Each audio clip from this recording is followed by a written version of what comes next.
Bienvenidos a KMX Legal. Hoy vamos a desentrañar juntos uno de los temas más fascinantes y cruciales de nuestro sistema de justicia, la etapa de juicio oral. Vamos a empezar, así que ponte cómodo y no te despegues.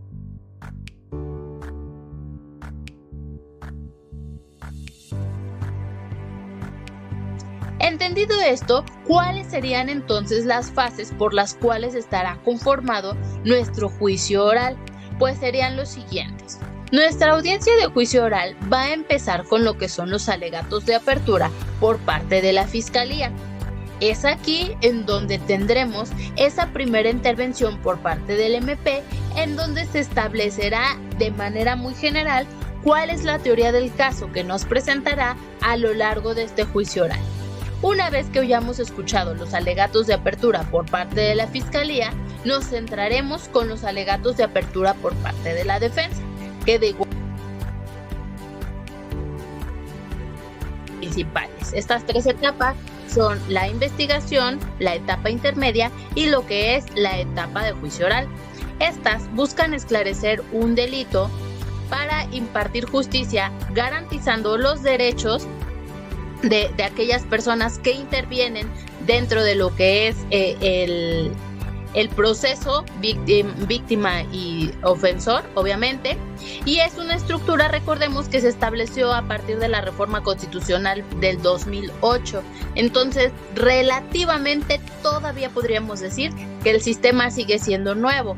No olvidemos que este está regulado a través del Código Nacional de Procedimientos Penales y este proceso pues culmina con una sentencia, la misma que puede ser condenatoria o absolutoria. Aquí acordémonos de algo y no se les olvide porque lo vamos a hablar más adelante. En sí, esta reforma constitucional del 2008 también viene a cambiar el paradigma de lo que era la impartición de justicia dentro de nuestro país. ¿De qué manera? Viene también a quitar ese estado paternalista en donde era directamente el Estado quien te decía a ti cómo se debía de resolver el conflicto. ¿Sí? Esto lo menciono porque lo vamos a ver un poquito más adelante, ¿ok? Esto en donde el Estado nos acoge, nos protege de cierta manera y nos dice cómo solucionar.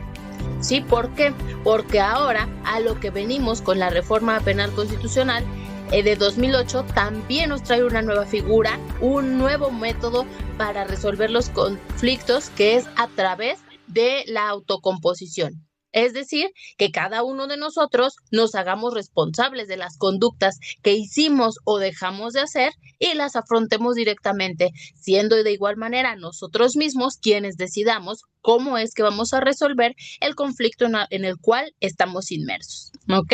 Pero lo dejamos ahí latente para continuar platicando de esto más adelante. Continuemos por lo pronto con lo que son las etapas del proceso penal. Como ya lo mencionábamos, las tres principales que nos marca la Codificación Nacional de Procedimientos Penales son tres, lo que es la etapa de investigación o inicial, la etapa intermedia, también conocida como etapa de preparación a juicio, y la etapa de juicio oral o enjuiciamiento.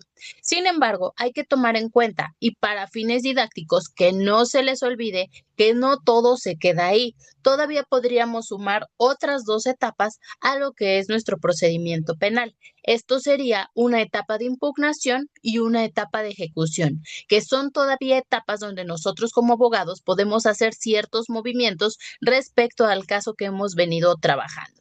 Entonces lo concluiríamos en 5 etapas de forma didáctica: etapa inicial, etapa intermedia, etapa de juicio oral, impugnación y lo que es la etapa de ejecución. Vamos a recapitular un poquito sobre cada una de estas etapas, de las cuales ya hemos venido hablando a lo largo de ciertas clases en los últimos meses. Vamos a centrarnos primeramente con lo que es la etapa de investigación.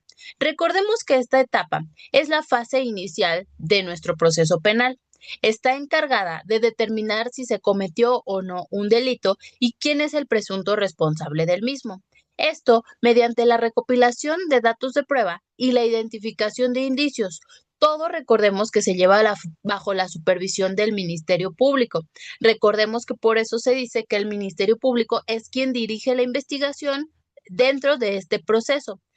Obviamente también dentro de esta etapa de investigación colabora o tiene un match, digamos, con lo que es el juez de control. Entonces, esas dos podríamos decir que son las autoridades presentes dentro de lo que es esta etapa de investigación. Y de acuerdo con nuestro artículo 211 del Código Nacional de Procedimientos Penales, esta etapa de investigación se divide en dos fases, en lo que es la investigación inicial y lo que es la investigación complementaria, ¿sí? Dentro de esta etapa de investigación llevamos nuestra primera audiencia. Esta audiencia será nuestra famosa audiencia inicial. Dentro de esta audiencia es aquella en la que el juez de control escucha directamente al imputado y a la fiscalía para determinar si existen elementos suficientes para vincular a esa persona a un proceso penal, estableciendo además medidas cautelares y un plazo para lo que será la investigación complementaria. No olvidemos que esta audiencia inicial es el primer contacto formal del imputado con el sistema judicial, donde se le informan cuáles son sus derechos, se controla la legalidad de su detención y se formaliza como tal la imputación. Recordemos que el punto clave aquí dentro de esta primera audiencia inicial primeramente será la legalidad de la detención y posterior lo que buscará la fiscalía será esa famosa vinculación a proceso. De hecho, este auto de vinculación a proceso podríamos decir que es el auto esencial o formal que se expide a través de esta primera audiencia. Es importante también recordar que cuáles son las fases dentro de esta audiencia inicial, mismas que son las siguientes. La audiencia inicial se inicia con lo que es el control de la detención. Posterior, llegaremos a la solicitud por parte del Ministerio Público para formular imputación. Una vez que ya se formuló la imputación, es decir, se le informó a esta persona imputada quién lo señala, de qué lo señala y cómo se participó, el Ministerio Público solicitará al juez de control lo que es la vinculación a proceso. Nuevamente, hará un speech, ahora dirigido directamente al juez de control, en donde sembrará la duda razonable del por qué esa persona que está siendo señalada ahí como culpable del delito o como presunta responsable del delito debe de ser sujeta a un proceso penal. Resuelta esta situación, pasaremos a lo que son las medidas cautelares.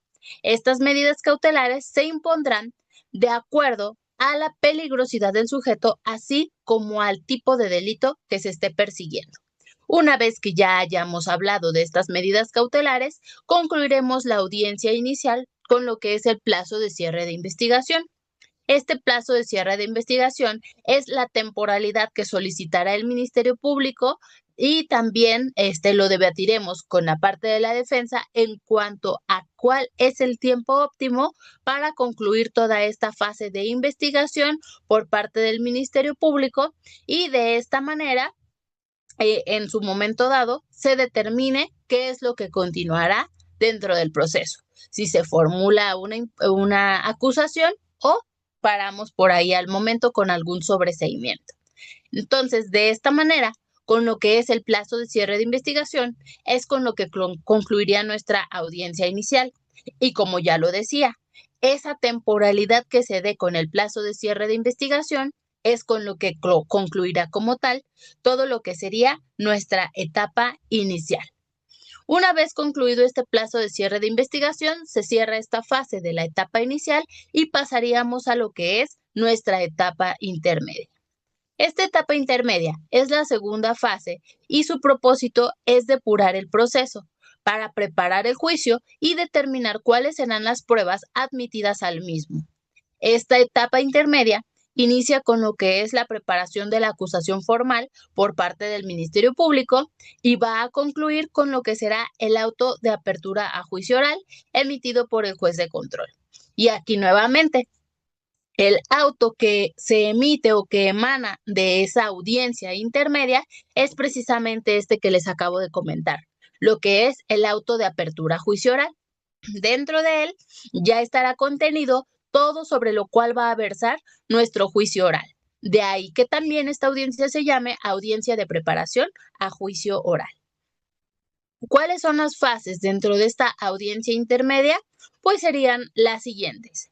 Primeramente, Bueno, es importante, antes de pasarme a las fases, es importante recordarles que dentro de lo que es la fase intermedia existen dos, vamos a llamarlos así, dos subfases, lo que es la fase escrita y lo que es la fase oral. Recordemos que la fase escrita se da inmediatamente después de que concluye el plazo de cierre de investigación, en el cual el Ministerio Público determina si va a formular acusación o se va a ir por un sobreseimiento. En caso de que determine que formulará la acusación, entonces esta se redactará de manera escrita y se presentará directamente al juzgador para que después la defensa pueda contestar nuevamente por escrito esa formal acusación realizada por el Ministerio Público. Realizadas estos dos escritos de parte de la Fiscalía y por parte de la defensa, entonces ahora sí se emitirá fecha y hora para desahogar como tal nuestra audiencia intermedia. Y aquí con esta audiencia intermedia ya empieza como tal la segunda fase, que sería la fase oral dentro de nuestra etapa intermedia. Esta fase oral, que es ya como tal nuestra audiencia, se da a través de 6 puntos importantes. El primero de ellos sería la exposición de la acusación y contestación de la acusación. Es decir, esa parte que hicieron por escrito tanto el Ministerio Público como la defensa, ahora la van a verbalizar dentro de la fase oral, ¿sí? Y esto se da dentro de nuestra audiencia de preparación a juicio oral. Una vez que se ha dado la exposición de la acusación y de la contestación de la acusación, el juez de control seguirá por lo que son los acuerdos probatorios. Preguntará a las partes si ellos tienen o llegaron a algún acuerdo probatorio. De ser de esta manera, entonces se emitirán en ese momento para que quede establecido dentro de lo que ya decíamos, lo que será nuestro auto de apertura a juicio oral. Una vez que se den los acuerdos probatorios, pasaríamos a lo que es la exposición de los medios de prueba. Esta exposición de los medios de prueba es donde cada una de las partes va a ofrecer todos aquellos medios de prueba que considere que sustentan su teoría del caso. De esta manera, basarán al debate de esas pruebas. Ahí se formulará este debate en donde se argumentará por qué sí pasa una prueba o por qué no debe de pasar una prueba para desahogarse en el juicio oral. Dado que ya que se dé el debate, pasaremos ahora sí a la admisión. Recordemos que esta admisión la hace siempre lo que es nuestro juez de control y es ahí donde se enumeran cuáles sí se desahogarán en el juicio oral y cuáles han sido desechadas. Una vez que se haya dado esta admisión de medios probatorios, ahora sí concluiríamos con lo que es nuestro auto de apertura a juicio oral. Recordemos que este documento, que es el que les decía, es el más importante, vamos a decirlo así, que resalta dentro de lo que es nuestra audiencia intermedia, pues es la resolución del juez de control que al finalizar esta audiencia intermedia en la que determina que existen elementos suficientes para llevar a cabo el juicio oral y ahora sí ordenará la celebración del mismo. Esta resolución es clave porque marca el paso de la investigación a la fase tal cual del juicio oral, donde se debatirán la acusación y se desahogarán ya como tal las pruebas que cada una de las partes han presentado. Entonces, este es el documento que emana de este tipo de audiencia. Y ya dentro de él vamos a tener quién será el tribunal de enjuiciamiento para este caso en concreto, fecha y hora para el desahogo del juicio oral, cuál es la manera en que se citará a cada uno de los intervinientes dentro de la misma, etcétera. ¿Sí? Y ya con esta emisión del auto de apertura a juicio oral, entonces ya estaríamos entrando de lleno a lo que es nuestra etapa de enjuiciamiento. ¿Ok? Vamos a hablar ahora de la etapa de enjuiciamiento propiamente dicha. Recordemos que es considerada como la etapa principal del proceso, ya que el juicio oral es el marco para el debate y la toma de decisiones en torno a los temas medulares del proceso punitivo, como son la declaratoria de culpabilidad, la individualización judicial de la pena o la confirmación del estado de inocencia con que ingresó el imputado al proceso. ¿Sí? Por eso se habla ya que es una es la etapa central o es la etapa medular dentro del proceso. ¿Por qué? Porque dependiendo del desahogo de este juicio oral, ya se emitirá una sentencia. Y recordemos, quien emite la sentencia es directamente este tribunal de enjuiciamiento y es en base a lo que se haya visto y lo que se haya desarrollado dentro del juicio oral. Por eso es de aquí la importancia que tiene, sobre todo, esta audiencia de juicio oral. Recordemos que la relación pruebas desahogadas en la audiencia de debate y el contenido de la sentencia es la que denota el carácter central. Esto es la importancia de la fase del juzgamiento, dado que en todas las legislaciones se ha establecido que la sentencia descansa directamente en el material probatorio desahogado en la audiencia de juicio oral, que era precisamente lo que les comentaba hace unos momentos. De ahí es que sea tan importante esta última audiencia. ¿Sí? ¿Por qué? Porque aquí es, vamos a decirlo de una manera muy coloquial, donde nosotros vamos a echar toda la carne al asador al momento de estar desahogando nuestros medios probatorios porque recordemos, ya sembramos la duda razonable al juez de control, ya quedó instaurada dentro del auto de apertura a juicio oral, ya de alguna manera se la pasamos al tribunal de enjuiciamiento. Ahora, a través de esta última audiencia es cuando hay que darles 100% toda la información del por qué la teoría del caso que presenté desde un inicio es la que debe de prevalecer y el por qué la sentencia deberá de caer a mi favor. ¿Sí? Entonces, de ahí la importancia que vamos viendo de esta etapa de enjuiciamiento. El juicio oral, recordemos también que es la última posibilidad para la solución de un conflicto de índole penal. Hoy se apuesta y se privilegia por la solución de conflictos a través de diversos mecanismos alternativos. Tan es así que en la reforma penal del 2008, al artículo 17 constitucional, se le establece expresamente ello. El nuevo sistema penal, recordemos que deposita su confianza para soluciones autocompositivas por encima de las heterocompositivas, que era de lo que hablábamos en la primer diapositiva, que les decía que también esta reforma penal del 2008 viene a cambiar el paradigma en cuanto a la impartición de justicia en nuestro país, ya que, como bien se dice dentro del artículo 17 constitucional, para ser específicos en el párrafo cuarto, se instauran lo que son los mecanismos alternativos en materia penal. Y estos mecanismos alternativos lo que preponderan es precisamente la manera de solucionar conflictos de una manera autocompositiva en lugar de una heterocompositiva.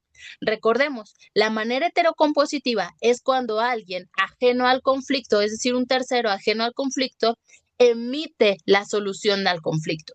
Mientras que la autocompositiva, que es la que se propone con esta nueva reforma penal, es aquella en la cual los involucrados en el conflicto, a través del diálogo, determinen cómo es que se va a solucionar el conflicto.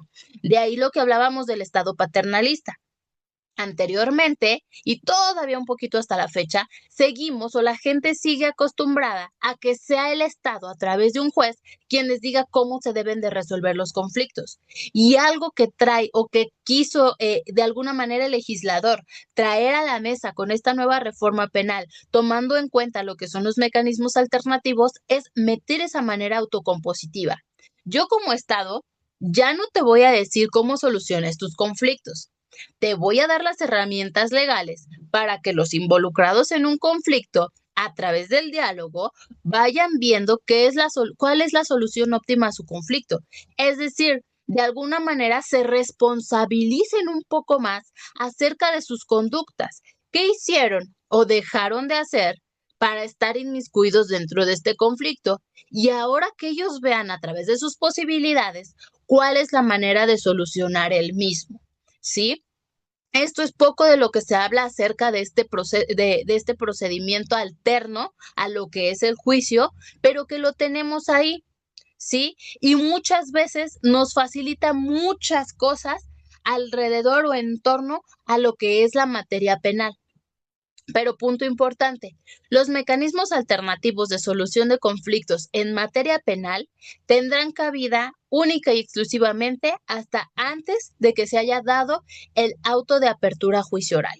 ¿Sí? O sea, las personas, tanto la víctima como el imputado, podrán suscribir un acuerdo reparatorio, ya sea desde una sede ministerial frente al Ministerio Público sin necesidad de ir ante un juez de control y de esa manera cerrar la carpeta de investigación, o bien, si esta carpeta de investigación ya se judicializó, lo que podrán hacer es, ya sea dentro de audiencia inicial o dentro de audiencia intermedia, si es voluntad de ambas partes, solicitar al juez de control que se dé un recreo, un espacio para que ellos puedan someterse a un mecanismo alternativo, ya sea una mediación o una conciliación, y ver si a través de este método autocompositivo logran llegar a un acuerdo reparatorio. Y estamos en el entendido que este acuerdo reparatorio será revisado por el juez de control para que no se viole ningún tipo de derecho ni para la víctima ni para el imputado, y si está todo en regla, lo que ocurrirá es que este acuerdo reparatorio concluye con el proceso penal una vez que se haya cumplido. Y digo, una vez que se haya cumplido, porque recordemos que los acuerdos reparatorios pueden tener cierta temporalidad para su cumplimiento.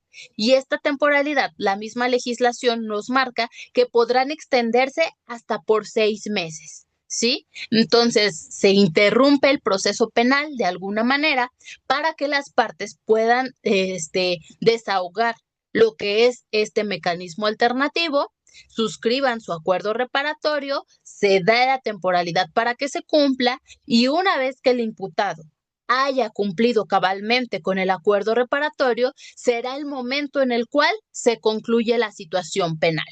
¿Sí? Entonces, es importante también tomar esto en cuenta porque nos trae beneficios.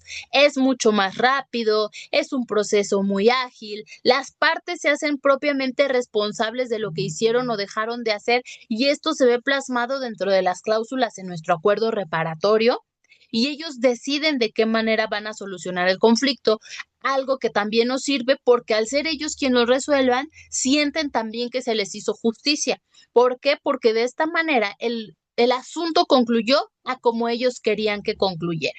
¿Sí? Es más económico, es mucho más acelerado que nuestros procesos. Entonces, de ahí la importancia de tomar en cuenta lo que son estos mecanismos alternativos, que si bien, como ya lo dijimos, lo tenemos instaurado dentro de nuestro artículo 17 constitucional, ya tenemos también lo que es la Ley Nacional de Mecanismos Alternativos de Solución de Conflictos en Materia Penal, y esta se centra directamente en la suscripción de estos acuerdos reparatorios para la terminación eficaz de los procedimientos, sin necesidad de llegar a esta etapa que sería la etapa de enjuiciamiento. ¿Ok? Entonces, como abogados también es importante conocer estos mecanismos alternativos porque hay muchas situaciones a través de las cuales los conflictos penales se pueden resolver a través de un acuerdo reparatorio sin necesariamente llegar a lo que es el juicio oral. Continuando, pues vamos a recordar que no puede desconocerse que en ciertos casos, pues va a ser necesario optar por el juicio oral. Sin embargo, aún falta entender la cultura de la solución del conflicto por encima de la represión. Entender que el derecho penal y la cárcel no son sinónimos, máxime con este nuevo sistema de justicia que hoy nos rige, que es precisamente de lo que hablábamos, nos quiere venir a cambiar el chip. No todos los delitos conllevan un encarcelamiento, y el derecho penal no es sinónimo de la cárcel, sino que tenemos ciertos tipos de delitos a través de los cuales tendrá cabida el mecanismo alternativo y será una solución más rápida y eficaz a esperarnos hasta llegar a una etapa de juicio oral donde se emita una sentencia a través de un tribunal de enjuiciamiento. ¿Ok? Entonces, entendido esto, recordemos, el juicio oral es una vía eficaz a la solución del conflicto penal, cuando su complejidad y su naturaleza lo permitan.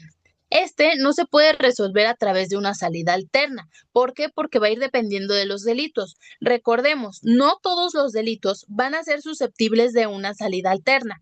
Los delitos que serán susceptibles de una salida alterna serán todos aquellos delitos patrimoniales, todos aquellos en los cuales proceda el perdón del ofendido, todos aquellos los cuales se hayan cometido sin violencia y todos aquellos que su media aritmética no exceda de los 5 años. El juicio oral constituye también un reto para los involucrados, entre otras cosas, por habilidades que necesita tener directamente el abogado para litigar en el juicio. No basta con que cuente con los conocimientos jurídicos y las destrezas de litigación indispensables, sino que también debe de conocer a la perfección su caso, tanto las debilidades como las fortalezas dentro de los hechos, los medios de prueba y todo aquel fundamento jurídico que le ayude a sustentar su teoría del caso. Y aquí es como llegamos precisamente a este punto, las famosas teorías del caso con que nosotros como abogados debemos de trabajar. Recordemos que se nos recomienda contar con una teoría del caso, la cual sea sólida, que esté construida desde aquel primer momento en que se tiene el conocimiento de los hechos. La teoría del caso va a ser nuestra brújula, la cual irá guiando nuestro camino a lo largo del proceso, misma que se tornará más vital durante el juicio oral. Y aquí me detengo precisamente por esa parte, porque mucha gente todavía tiene la creencia de que la teoría del caso se construye o se utiliza única y exclusivamente dentro de lo que es la etapa de enjuiciamiento, y eso es totalmente erróneo, totalmente falso. ¿Por qué? Porque una vez que tenemos primer contacto con lo que es nuestro caso, es ahí donde vamos a empezar a trabajar nuestra teoría del caso a partir de sus 3 análisis. ¿Ok? Entonces, si bien es cierto, se da más o la podremos tener más tangible, más visible dentro de lo que es la etapa de juicio oral, no quiere decir que sea aquí donde la empecemos a trabajar, sino que se trabaja durante todas las etapas del procedimiento. Recordemos que una teoría del caso se construye a través de 3 análisis, de lo que es el análisis fáctico, el análisis jurídico y el análisis probatorio. Y por tanto, al estar construida a través de estos 3 análisis, es que deberemos de trabajarla a partir de que nosotros como abogados tenemos el primer contacto con el caso en concreto. La teoría del caso es la idea básica y subyacente a toda nuestra presentación en el juicio, que no solo explica lo que es nuestra teoría legal y los hechos de la causa, sino que la vincula con la evidencia tanto como es posible dentro de todo un coherente y creíble caso. Sí, o sea, que todo tenga un engranaje perfecto que nos lleve directamente a lo que queremos probar a través, valga la redundancia, de los medios probatorios dentro de lo que es nuestra etapa de enjuiciamiento.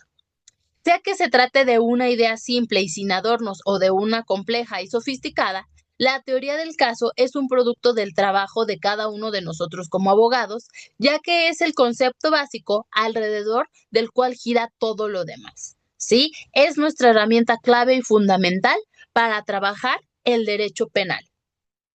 La literatura incluso dicta que la teoría del caso deberá de ser sencilla, creíble, lógica, persuasiva, concisa y coherente. Esto para efectos de llevar a cabo a buen puerto esta encomienda del caso.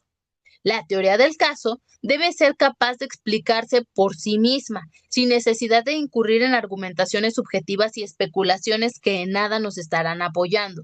Entonces, cuando ustedes realicen su teoría del caso para ya estar trabajando en vista a un juicio penal, ya lo dijimos, desde una etapa inicial, pero ya en vista a juicio oral, tendrá que ser lo más sencilla posible. ¿Esto porque para el entendimiento de todos los sujetos procesales dentro de nuestra audiencia y también para que quede muy clara y perfectamente bien explicada o una perfecta exposición de la misma frente a lo que será nuestro juez de juicio oral o nuestro tribunal de enjuiciamiento, según sea el caso? ¿Por qué? Porque recordemos, como ya lo hablábamos, de esta última audiencia dependerá la emisión de la sentencia. Al ser nosotros muy claros y explicar de una manera muy sencilla el cómo es que ocurrieron los hechos y por qué nuestra teoría del caso es la verídica, la que debe de tener la sentencia a su favor, esto nos va a ayudar a que ellos vean ese mapeo de lo que es nuestra teoría del caso y nos emitan una sentencia favorable. ¿Sí? Entendido entonces también esto referente a la teoría del caso, lo aterrizaríamos ahora en lo que es nuestra audiencia de juicio oral. La audiencia de juicio oral es la etapa central del proceso, donde el tribunal evalúa públicamente las pruebas y la argumentación de la fiscalía y la defensa para determinar si el acusado es culpable o inocente del delito que se le está imputando. Es un debate oral que se desarrolla con base a la acusación misma que se hizo en etapa intermedia, y en él se escuchan todos aquellos testimonios, se desahogan los medios de prueba y se presentan los alegatos finales para que el tribunal, en base a todo esto, pueda emitir una sentencia. Entendido esto, ¿cuáles serían entonces las fases por las cuales estará conformado nuestro juicio oral? Pues serían los siguientes. Nuestra audiencia de juicio oral va a empezar con lo que son los alegatos de apertura por parte de la Fiscalía. Es aquí en donde tendremos esa primera intervención por parte del MP, en donde se establecerá de manera muy general cuál es la teoría del caso que nos presentará a lo largo de este juicio oral.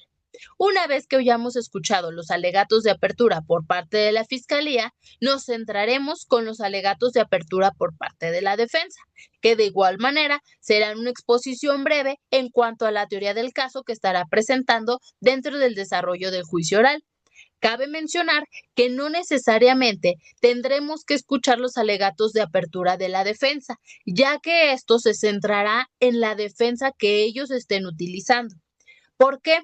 Porque en la legislación no exhorta que necesariamente se tenga que hacer un alegato de apertura por parte de la defensa, sino que se quedará a su libre albedrío dependiendo de la estrategia jurídica que esté manejando en el caso concreto. Una vez que hayamos escuchado los alegatos de apertura de las partes, pasaremos a la parte medular de lo que es nuestra audiencia de juicio oral. Esto será el desahogo de los medios probatorios. Y dentro de este desahogo de los medios probatorios, tanto la Fiscalía como la defensa expondrán cada una de aquellas pruebas que le fueron admitidas dentro de lo que fue la audiencia intermedia, mismas que estarán contenidas en el auto de apertura a juicio oral, para que de esta manera el tribunal de enjuiciamiento sepa cuáles son aquellos medios de prueba que está permitido que se desahoguen dentro de esta audiencia. Concluido el desahogo de todos aquellos medios de prueba de las partes, pasaremos a los alegatos de clausura. Primeramente escucharemos los de la Fiscalía y terminaremos con los alegatos de clausura de la defensa. Estos alegatos son diferentes a los del inicio. ¿Por qué? Porque los alegatos de apertura son de una manera general cómo es que irán llevando el proceso, la audiencia de juicio oral, cada una de las partes. Mientras que los alegatos de clausura, como su nombre lo indica, ya podrán tener como tal conclusiones que se sacaron, evidenciar errores por parte para nuestra contraparte, conclusiones. Entonces, estos son diferentes e incluso los alegatos de clausura llegan a ser un poco más extensos que lo que son los alegatos de apertura. ¿Por qué? Porque tienen una importancia vital también dentro de lo que es el desarrollo de nuestra audiencia de juicio oral, porque es la última intervención que nosotros como abogados vamos a tener dentro del proceso, y es nuestra última oportunidad para convencer a ese tribunal de enjuiciamiento del por qué nuestra teoría se expuso mucho mejor, cuáles fueron los errores de nuestra contraparte y por qué esa sentencia tendrá que favorecernos. Entonces, de esta manera es como estaríamos teniendo el manejo de lo que es nuestra audiencia de juicio oral. Entendida cómo se lleva o cuáles son los momentos claves dentro de lo que es nuestra audiencia de juicio oral, vamos a ver también cuáles son las características que tiene esta audiencia de juicio oral. Y esas características son 5. Nuestra audiencia de juicio oral es judicial, es pública, es oral, es dialéctica y es dialógica. Estas son las 5 características en las cuales se centra nuestra audiencia de juicio oral. Vamos con la primera. Se dice que es judicial porque su dirección y realización está a cargo precisamente del órgano jurisdiccional. Está presidida por un tribunal de enjuiciamiento o bien un juez de juicio oral. Por eso es que tiene esta característica de ser judicial. La segunda característica que tenemos en base a esta audiencia de juicio oral es que es una audiencia pública, porque la audiencia puede ser presenciada por terceras personas que velan por el cumplimiento de los principios y garantías que rodean al juicio. De ahí que tenga esta característica de ser pública. Una tercera característica que tiene es que es oral. Esto quiere decir que garantiza la inmediación del juez con los datos de prueba y facilita la actividad de las partes. Es el medio de comunicación oral el adecuado para realizar esta interacción dentro de esta audiencia. Entonces, de ahí esta tercera característica que tiene nuestra audiencia de juicio oral. Nuestra audiencia de juicio oral también se dice que es dialéctica. Esto se refiere porque la fase de juicio oral se desarrolla dentro de ella todos aquellos actos de prueba, mismos que descansan en el examen y en el contraexamen que las partes sobre los órganos de prueba realizan. Y por último, tenemos que una de las características con las cuales cuenta la audiencia de juicio oral es que es dialógica. Esto se refiere o es dialógica porque las partes van a tratar de comunicar al juez que fallará que su teoría del caso es la más certera o que al menos la de su contraparte no lo es tanto, ¿sí? Y en base a estas situaciones es que obtenemos las 5 características que tendrá toda audiencia de juicio oral. Repito, es judicial, es pública, es oral, es dialéctica y es dialógica, ¿ok? Entonces, de ahí estas características que tenemos dentro de la audiencia de juicio oral y que siempre tendremos que estar vigilando que se lleven a cabo, que sean 5 características mismas que estén presentes dentro de cada una de las audiencias de juicio oral a las cuales acudamos. Entendidas estas características, pues vamos a regresar un poquito a lo que es nuestro proceso penal. Recordemos, remitido el auto de apertura a juicio oral y demás actuados al tribunal competente que llevará a cabo la audiencia de juicio oral, dará inicio a la audiencia de debate en la fecha fijada directamente por el juez de control dentro de dicho auto. Una vez que ya esté instalada la audiencia de juicio oral, previa verificación por parte del presidente del tribunal de la asistencia de las partes y sus órganos de prueba, así como haberse indicado el objeto del debate de juicio oral, se le va a conceder ya el uso de la palabra en estricto orden al Ministerio Público, al acusador coadyuvante y al abogado defensor para que expongan sus alegatos de apertura.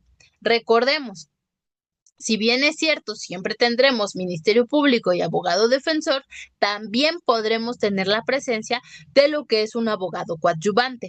El abogado coadyuvante puede ser el asesor jurídico de la víctima o bien el abogado particular que regularmente contrata a la víctima para que apoye directamente al Ministerio Público. Este es un sujeto procesal que es clave también dentro de la audiencia de juicio oral y por eso también tendrá su momento. Entonces, cuando ya se haya instalado nuestra audiencia de juicio oral, que ya se vaya a empezar con lo que es la primera fase, que son los alegatos de apertura, se escuchará primeramente a la fiscalía para que exponga ese alegato. Posterior, si existe la figura de abogado coadyuvante dentro del caso en concreto, el juez de juicio oral le concederá la palabra para que también realice el alegato correspondiente y una vez que los hayamos escuchado, entonces ahora sí pasaríamos con lo que es la parte de la defensa para que haga la exposición de su alegato inicial, ¿sí? Entendido esto, entonces entremos de lleno a lo que son estos famosos alegatos de apertura, que sería el primer momento dentro de lo que es nuestra audiencia de juicio oral. Este punto es muy importante porque puede representar nuestra primera impresión en juicio y lo que proyectaremos a lo largo de este. Es la introducción de nuestro libro. Abre el telón a lo que se enunciará, lo que veremos a lo largo del juicio y representa el índice de las páginas que se verán durante el desarrollo del juicio oral. Por lo tanto, este alegato de apertura debe de ser concreto y conciso. Y este ejemplo de lo que es el índice de nuestro libro me encanta. ¿Por qué? porque no estamos ya dando toda la información que veremos en el contenido de nuestro libro. Simplemente es un índice.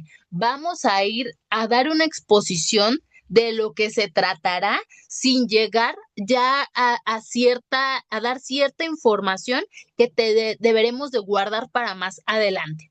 Por eso se dice, representa el índice de las páginas que se verán durante el desarrollo del juicio oral. Es decir, una probadita de todo lo que expondremos a través del desahogo de nuestros medios de prueba y de cómo expondremos nuestra teoría del caso. Por eso es que también se nos señala que debe de ser concreto y debe de ser conciso. El alegato de apertura nos da un parámetro de lo que sucederá a lo largo del juicio oral.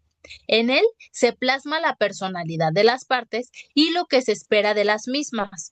Además, va a permitir al tribunal comprender lo que va a acontecer, por lo que debe de ser corto, claro, sencillo, fluido y sobre todo seguro.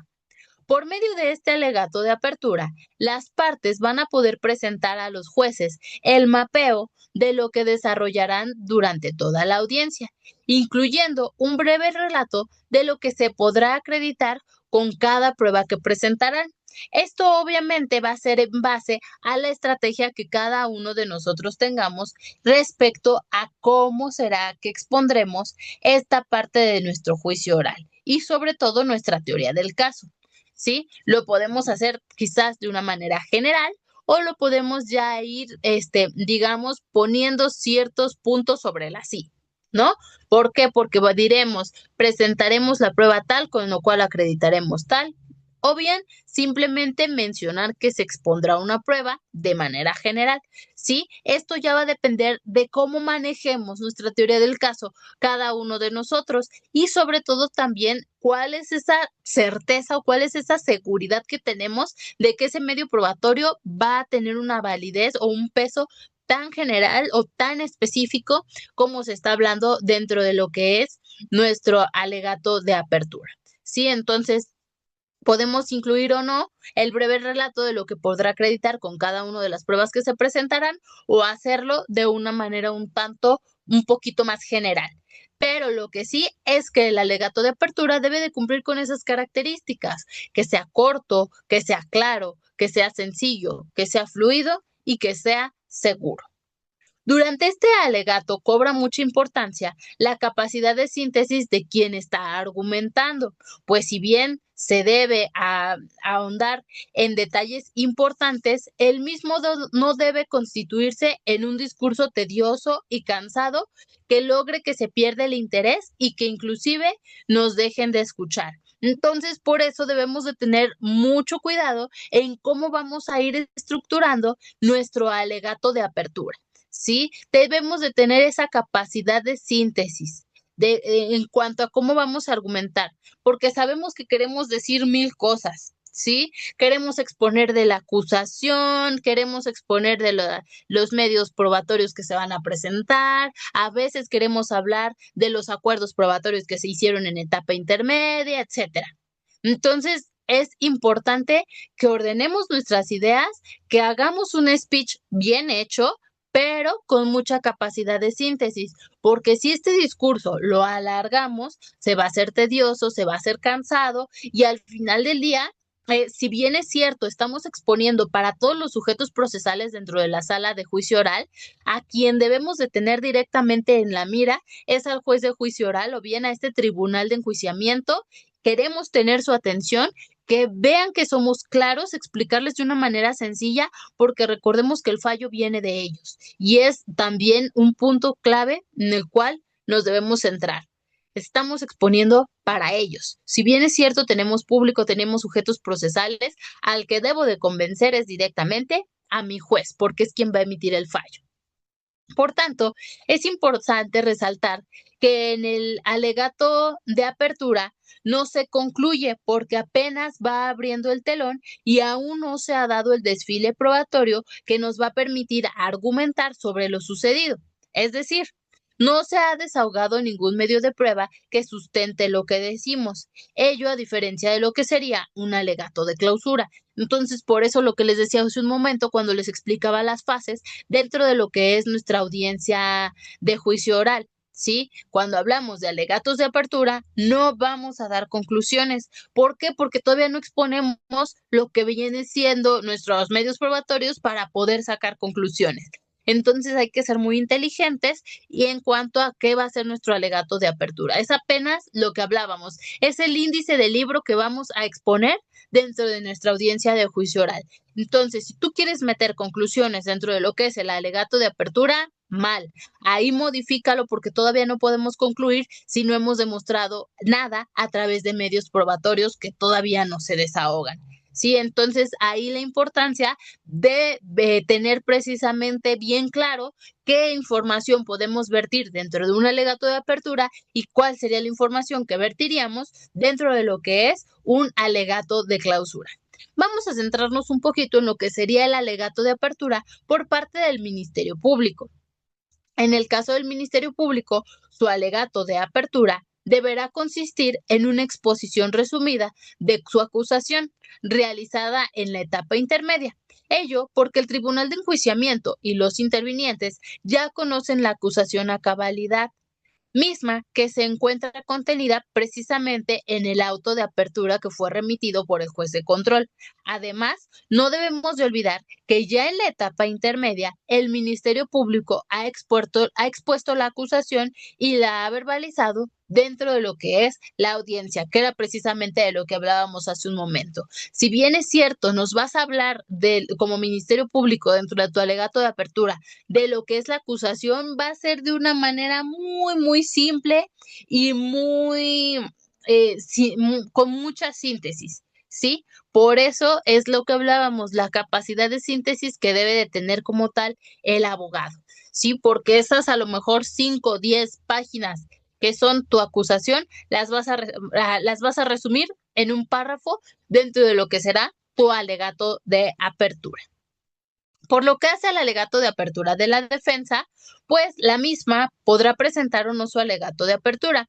Ello será decisión puramente estratégica. Sin embargo, el alegato de apertura le podrá resultar útil para exponer acerca de lo que tratarán sus medios de prueba que presentará, por lo que mediante su alegato de apertura se blindará de futuras objeciones en lo que serían sus posibles interrogatorios, que ya también lo mencionábamos hace un momento. No necesariamente tendrá que emitir un alegato de apertura la defensa. Esto va a basarse en un 100% en la estrategia jurídica que esté manejando respecto al caso concreto. Si cree conveniente realizar un alegato de apertura, lo expondrá.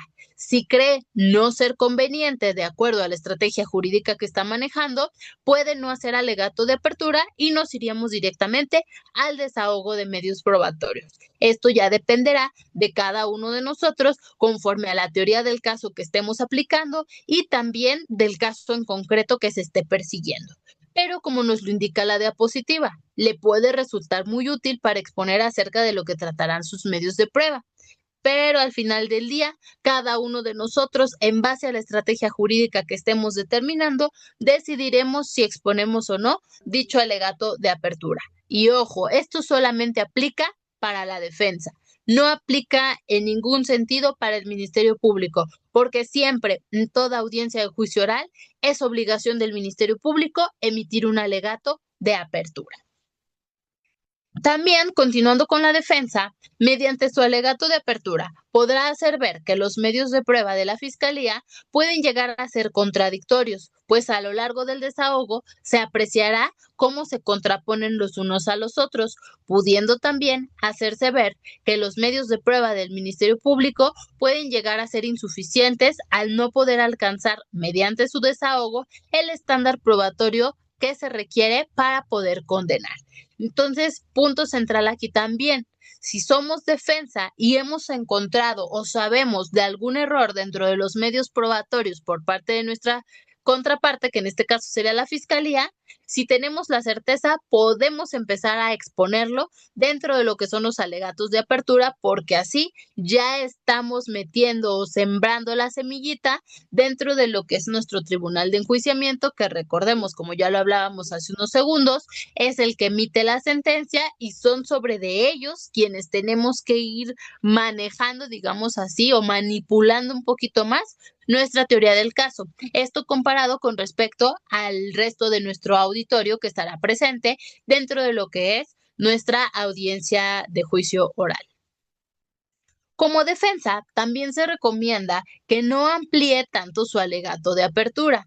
Peor aún, no trates de exhibir mediante él todas las debilidades del caso que encontraste con el Ministerio Público, porque se apreciarán durante el juicio oral al final del día y pues con ello también estaríamos alertando a la representación del Estado, permitiéndoles pensar cómo subsanar durante el desarrollo del juicio oral todos estos errores que ya marcamos dentro de lo que fue nuestro alegato de apertura. Ello, a diferencia de un alegato de clausura, donde ahora sí ya podríamos haber visto y apreciado todos estos errores que sucedieron a lo largo del juicio y por lo tanto ahí sí se pusiera, digámoslo así, despedazar al Ministerio Público en cuanto a todas las debilidades y errores que pudimos ver a lo largo del juicio. Sí, ¿por qué? Porque muchas veces ya vemos puntos débiles o puntos contradictorios, incluso dentro de los alegatos de apertura por parte de las fiscalías. Y luego queremos ser muy aborazados y cuando ya pasamos a hacer nuestro alegato de apertura, queremos señalar casi ya ahorita en su alegato de apertura se equivocó y dijo esto y se equivocó en esto y esto. Entonces, calma. Debemos de ser mesurados también por esa parte, porque como bien lo refiero, si nosotros ya empezamos a exponer estos errores de se equivocó en el alegato de apertura porque dijo esto, esto y esto, ya de alguna manera estoy advirtiéndole al Ministerio Público cuáles fueron sus errores y estaré también dando oportunidad a que subsane los mismos. Entonces, muchas veces es mejor irnos mesuradamente a hacer un alegato de apertura, como ya lo decíamos, con ciertas características, sencillo, claro, sincero, muy seguros de nosotros mismos y dejar todos esos errores para lo que son nuestros alegatos de clausura. Quizás ir haciendo nuestras anotaciones en el alegato de apertura se equivocó en esto y en esto, en el medio probatorio tal se equivocó en esto y esto. ¿Para qué? Para esos errores exponerlos dentro de lo que es nuestro alegato de clausura, pero no adelantarnos y quererlos exponer en un alegato de apertura porque a veces, en más que ayudarnos, puede ser contradictorio a nosotros mismos porque estamos ayudando a nuestra contraparte a ubicar sus errores e incluso hasta tendría de cierta manera tiempo para subsanar los mismos. Es importante también que dentro de nuestro alegato de apertura utilicemos palabras claves para desarrollar el alegato. No se trata de memorizar todo lo que vamos a decir, sino que a lo largo de nuestra narrativa mencionar los puntos que consideremos torales resaltar, logrando así un discurso más fluido. Incluso recordemos, no es ni lectura, pero tampoco es memorizar. Tenemos que tener un speech el cual sea fluido, que se vea que realmente conocemos el caso, sabemos del mismo, tenemos trabajada nuestra teoría del caso y no estar como un robot así que ya memorizó todo y así tal cual como si estuviera recitando, estar diciendo un alegato de apertura. Y también saber cuál es el punto toral dentro de nuestro alegato de apertura, no solamente memorizado, sino que yo fluya mi speech y de esta manera pueda recordar dentro de mi speech cuáles son los puntos centrales dentro del mismo, incluso también en cuanto a técnicas de litigación oral, se nos dice, puedes ahí subir un poco más el tono de voz, hacer énfasis, etcétera. ¿Ok? Es fundamental también que sepamos emplear el apoyo visual. ¿Por qué? Porque mientras damos el alegato de apertura, ya que recordemos que una imagen dice más que 1000 palabras, además de que dichas imágenes con inusitada frecuencia suelen quedar plasmadas en la mente del tribunal, ¿sí? Y sobre todo ahorita, los tribunales o bien los jueces de juicio oral Si algo me he podido percatar los últimos meses es que están siendo muy visuales. Y es un punto a favor para nosotros. Recordemos que no está prohibido dentro de lo que es nuestro alegato de apertura utilizar fotografías, videos y ciertas imágenes. La única condición es que estas imágenes o estas fotografías no formen parte de un medio probatorio que se desahogue más adelante. Entonces, si alguno de ustedes empieza con su alegato de apertura y quiere mostrar al tribunal alguna imagen, alguna fotografía o algún video breve, claro que lo puede hacer. ¿Por qué? Porque como decíamos, esto deja plasmada en la mente del tribunal la información que nosotros de alguna manera vertimos en lo que fue nuestro alegato de apertura. Entonces, si tenemos esa herramienta que nos puede venir a ayudar a nuestro alegato de apertura, qué mejor que utilizarla, porque muchas veces desde ahí ya vamos entrando en la mente del juzgador para que le quede más clara de alguna manera nuestra teoría del caso y al final del día obtengamos esa sentencia a nuestro favor. ¿Ok? Entonces también eso no se nos debe de olvidar. Y como lo hablábamos ya hace un momento, los alegatos de apertura también pueden ir de la mano con la introducción de lo que son videos, fotografías, gráficos, imágenes, documentos, etcétera. Y como lo comentaba, la única condición es que no sean parte de los medios de prueba que han de desahogarse en el juicio en la inmediación de los jueces y la contradicción de las partes. Entonces ahí está.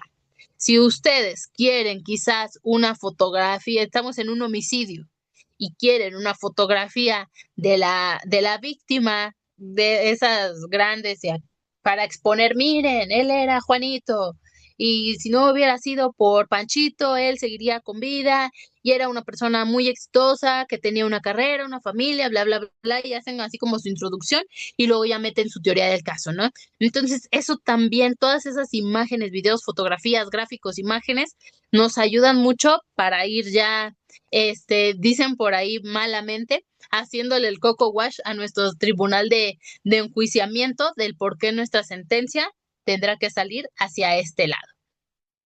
Entendida esta parte de lo que son nuestros alegatos de apertura y todo lo que podemos trabajar y hacer con ellos, vamos a entrar ya de lleno a lo que es el desahogo de los medios probatorios.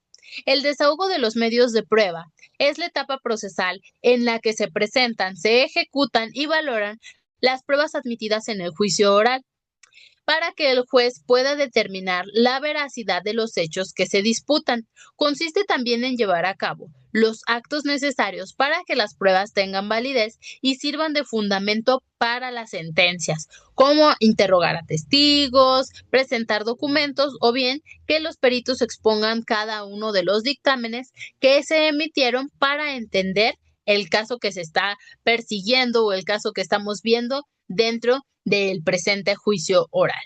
Empecemos con uno de los primeros tipos de prueba, que sería la prueba testimonial. La prueba testimonial es la declaración oral de un testigo ante el juez sobre los hechos de un delito que conoce directamente o por haberlos presenciado. Es un medio probatorio fundamental para reconstruir los acontecimientos, en la que un tercero, ajeno al proceso, narra lo que por sus sentidos percibió para de esta manera convencer al juez. ¿Sí? Entonces ya aquí estamos hablando de esa famosa prueba testimonial. La prueba testimonial es a través de la exposición de estos testigos, que como ya lo veíamos, un testigo es un tercero ajeno al conflicto, no tiene ningún interés en el mismo, pero a través de sus sentidos pudo tener conocimiento del hecho que estamos tratando de esclarecer dentro de lo que es nuestro juicio oral. Por eso se dice que los testigos son aquellos quienes saben y les consta algo referente al esclarecimiento de los hechos, toda vez que apreciaron por medio de sus sentidos, es decir, porque vieron, escucharon, olieron o sintieron algo que guarda relación con los hechos materia del juicio. Un testigo de un hecho va a ser toda aquella persona que se haya percatado sensorialmente por sus sentidos de información que resulte de interés para el esclarecimiento de un hecho estimado como delictivo, quienes tendrán la obligación para declarar todo aquello que les conste. ¿Sí? Entonces, entendido lo que son los testigos, que es toda aquella persona que percibió el hecho a través de sus sentidos, pues vamos a ver cuáles son aquellos testigos con los cuales nos vamos a poder topar dentro de lo que es nuestro juicio oral. Por eso, a continuación, vamos a ver cuáles son los tipos de testigos que tenemos. Y empezamos con lo que es uno de los más comunes, el testigo evasivo. Este tipo de testigo es aquel que evade las preguntas, es decir, no se niega a responder, pero que no responde acorde a lo que se le preguntó, perdón. Por lo tanto, deberemos de ser pacientes y pedirle amablemente que por favor responda a lo que se le está cuestionando. ¿Sí? Es decir, le hacemos una pregunta y se va por otro lado, pero al final del día no nos está contestando lo que le estamos preguntando. Por eso es que deberemos de tener paciencia con este tipo de personas y pedirle amablemente que responda a lo que se le está preguntando, que sea algo también muy directo. Sugiero que si ya nos dimos cuenta que tenemos un testigo evasivo, entonces lo que podremos hacer es preguntas cerradas, ¿sí? Que vayan a una respuesta concreta para de esta manera ir avanzando un poquito más y obtener la información. Esto en cuanto a los testigos evasivos. Otro tipo de testigos también que tenemos son los testigos rolleros y estos, también hay muchos de ellos en nuestras audiencias de juicio oral. Estos testigos son aquellos que responden a lo que se les pregunta, pero que van más allá y no se cansan de hablar, abordando cuestiones que realmente no interesan al proceso. Por lo tanto, deberemos de ser educados, vamos a interrumpir al testigo y le vamos a hacer ver que ya ha quedado claro su dicho y pasaremos al siguiente tema del interrogatorio con una nueva pregunta. ¿Sí? También ocurre, les hacemos una pregunta y se agarran a decirnos santo y seña de ciertas cosas que a lo mejor ya no son relevantes para la situación que estamos persiguiendo, pero ellos siguen hablando y hablando y hablando, entonces ahí sí, de manera muy educada, con mucho tono, tino, tacto y tiempo, vamos a interrumpir y decirle ok, y pasamos a la siguiente pregunta, porque son gente que si los dejamos, sigue y sigue y sigue y sigue, y sobre todo hay que ser muy mesurados con este tipo de testigos. Si mi testigo veo que es rollero, híjole, a veces suena quizás mal, pero es también importante entrenar a nuestros testigos, ¿sí? Ya de antemano que ellos sepan qué es lo que se les va a preguntar y que sepan qué es lo que tienen que contestar y prácticamente decirles de esta información, por favor no te salgas, porque si tenemos un testigo rollero y da pie a que hable, también en un contrainterrogatorio va a ser perjudicial para nosotros. ¿Por qué? Porque de todo lo que habló de más, mi contraparte puede agarrar información para tirarme a este testigo en un momento dado. Entonces, mucho cuidado cuando tengamos ya identificados testigos rolleros. Tenemos también el testigo hostil. Este es un tipo de testigo que rehúye a responder lo que se le pregunta, por lo que el interrogatorio requerirá de las herramientas necesarias para extraer la información del testigo con todo y su hostilidad. Si se presenta durante el interrogatorio, se puede pedir directamente al tribunal de enjuiciamiento que lo declare como un testigo hostil, lo que permitirá realizar preguntas sugestivas aún y que se trate de un interrogatorio. Si bien es cierto, las preguntas sugestivas son preguntas objetables dentro de un interrogatorio, una vez que un testigo es declarado como hostil, las sugestivas se podrán hacer. Esto derivado que por más que le preguntemos, no está contestando o no está contribuyendo a la información que se requiere en el interrogatorio. Sí, por eso se dice, es un testigo que rehúye a responder lo que se le pregunta. Sí, si vemos que de plano está rehuyendo a responder lo que se le pregunta, que no nos está ayudando, no nos está arrojando información, podemos pedir directamente al tribunal de enjuiciamiento, oye, ¿sabes qué?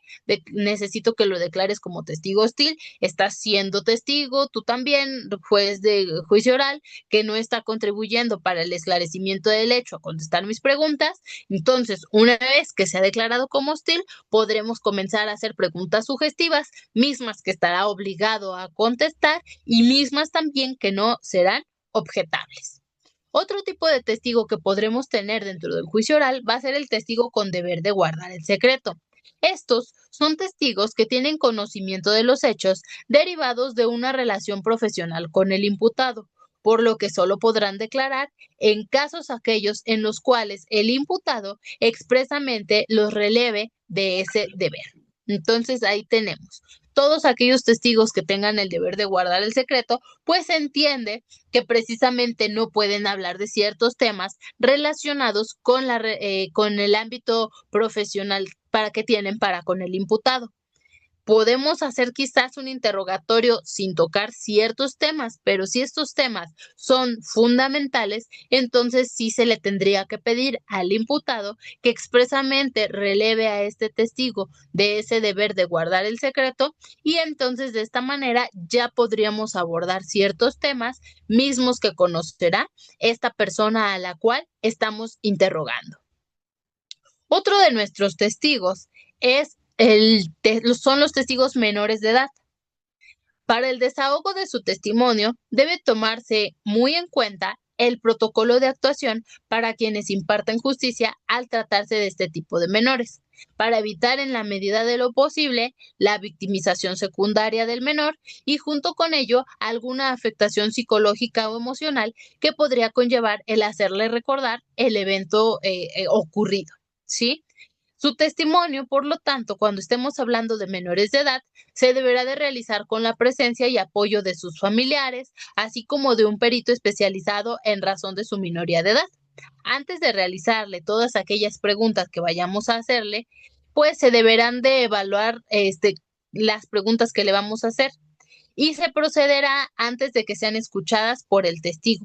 Esto a efecto de evitar que se sugestione al menor, dado que por su minoría de edad se entiende que son muy dóciles y se pueden sugestionar de una manera muy fácil, ¿sí? Entonces, esto en cuanto a testigos menores. Siempre que vamos a llevar a un testigo menor de edad, entonces deberemos de visualizar primeramente los protocolos de actuación, cómo se debe de actuar ante un testigo menor de edad.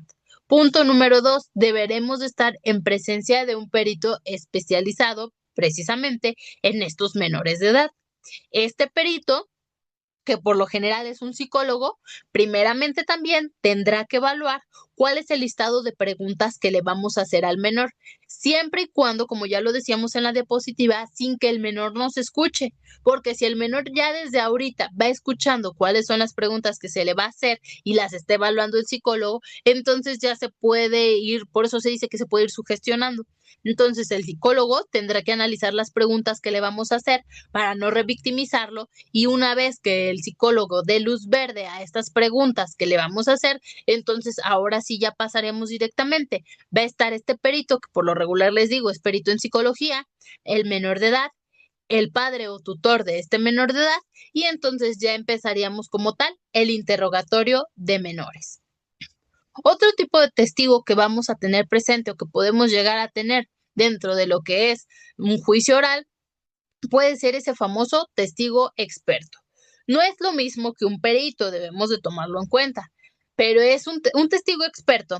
Se trata de una persona con un conocimiento especial, pero que presenció los hechos como un testigo más y que cuenta con conocimientos especiales para percibir el hecho técnicamente.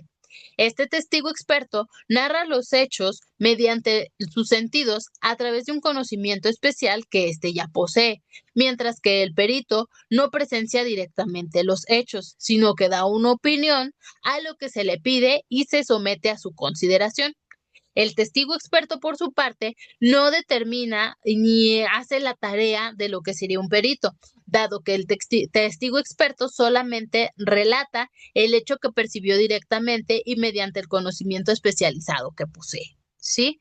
¿De qué manera o cómo podríamos hablar de un testigo experto? También hay que tener mucho cuidado con los tecnicismos. Al ser un experto en lo que vio, puede llegar a utilizar tecnicismos, y para efecto de que todos en la sala entiendan a lo que se está refiriendo, pues es importante también ser muy preciso y puntual en el tipo de preguntas y derivado de las respuestas. Si tienen tecnicismos, pedirle a nuestro testigo experto que especifique a qué se está refiriendo con un cierto tecnicismo que acaba de decir. Vamos a poner un ejemplo. ¿Cómo es que hablamos de un testigo experto? Supongamos que un perito en hechos de tránsito fue testigo de un choque y por eso es que lo traemos nosotros como testigo dentro de nuestra prueba testimonial.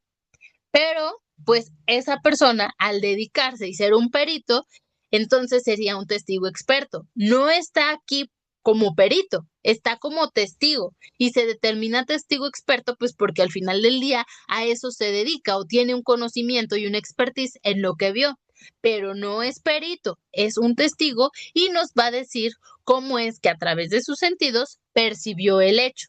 Y en caso de que llegue a utilizar un tecnicismo, también será importante que se le pida que lo especifique o que lo esclarezca. Y estos serían entonces los tipos o algunos de los tipos de testigos con los que podremos toparnos dentro de lo que es nuestra audiencia de juicio oral. Ya lo hablábamos, podemos encontrarnos con testigos evasivos, testigos rolleros, testigos hostiles, importante aquí, acuérdense solicitar al tribunal en caso de que así lo requiera, que se señalen como testigos hostiles para poder hacer preguntas sugestivas. También tendremos testigos con deber de guardar el secreto, testigos menores de edad y lo que son los testigos expertos. Cuando hablamos en temas de testimoniales, pues debemos de tomar en cuenta que son 5 las estaciones de preguntas que se formulan a los testigos, las cuales son las siguientes. Empezaremos con un interrogatorio. Este interrogatorio lo realiza directamente la persona que ofreció al testigo. Posterior, iremos a un contrainterrogatorio. El contrainterrogatorio lo realiza la contraparte de quien ofreció al testigo, para posterior seguir con un reinterrogatorio que nuevamente lo realiza la persona que ofreció al testigo. Posterior, la cuarta estación sería un recontrainterrogatorio que la realizaría nuestra contraparte. Y por último, casi no ocurre, pero puede llegar a ocurrir y tiene una validez jurídica, el interrogatorio por parte del juez. En caso de que no haya quedado algo claro o el juez determine que no se preguntó algo muy importante, puede tener un interrogatorio del juez. Vamos a empezar por la primera estación de preguntas, que sería el interrogatorio. El interrogatorio es el examen directo del testigo y consiste en la revisión dentro de la audiencia de juicio oral de los testigos que la propia parte ha presentado u ofrecido al proceso. Se busca desarrollar el relato de manera tal que permita la comprobación de las preposiciones fácticas y el éxito de la teoría del caso, de la parte quien propone, presenta y examina al testigo, que era lo que ya decíamos. El interrogatorio lo realiza directamente quien está ofreciendo al testigo y es también porque con este testigo vamos a sustentar preposiciones fácticas o bien este testigo viene a darle mayor credibilidad y mayor sustento a la teoría del caso, de la cual ya habíamos hablado un poquito de manera general en lo que fue nuestro alegato de apertura. Recordemos, decíamos que el alegato de apertura es como el índice del libro, pues entonces aquí con este testigo podremos decir que estaríamos presentando el primer capítulo de ese libro del cual hablábamos en el alegato de apertura. Este interrogatorio tiene como objetivo que el testigo narre los hechos que le constan y que son de interés para el esclarecimiento de los hechos. Hechos que el testigo percibió total o parcialmente a través de sus sentidos, que recordemos también, ya lo hablábamos, para ser testigo es porque a través de tus sentidos tuviste un conocimiento total o parcial del hecho que se está persiguiendo. El objetivo del interrogatorio es obtener del testigo información de calidad, lo más exacta y concreta posible, que pueda llegar a constituir una sólida prueba a nuestro favor.